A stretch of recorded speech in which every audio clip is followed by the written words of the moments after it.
આજે પાલનપુર તાલુકા સંઘ દ્વારા ટેકાના ભાવે મગફળીનું કામકાજ ચાલુ કરવામાં આવ્યું છે. ગુજકો માસોલ દ્વારા અમને પાલનપુર તાલુકા સંઘને સેન્ટર આપવામાં આવ્યું છે અને આજે અમે મગફળીનું કામકાજ ચાલુ કર્યું છે ટેકાના ભાવથી.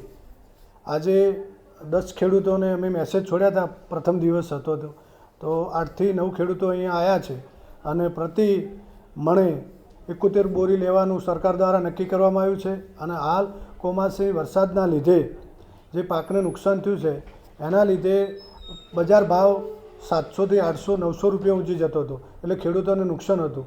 એટલે અહીંયા આપણા દેશના વડાપ્રધાન શ્રી નરેન્દ્રભાઈ મોદી અને અમિતભાઈ શાહ અને નીચે ગુજરાતમાં સરકાર આપણી ડબલ એન્જિન ભૂપેન્દ્રભાઈ પટેલ દ્વારા ટેકાના ભાવે મગફળીની ખરીદીનું કામકાજ ચાલુ કરવામાં આવ્યું છે. એના લીધે ખેડૂતોને સીધો પ્રતિ મણે બજાર ભાવ કરતાં 400 થી 500 રૂપિયાનો ફરક છે, એટલે સીધો ખેડૂતોને ફાયદો છે.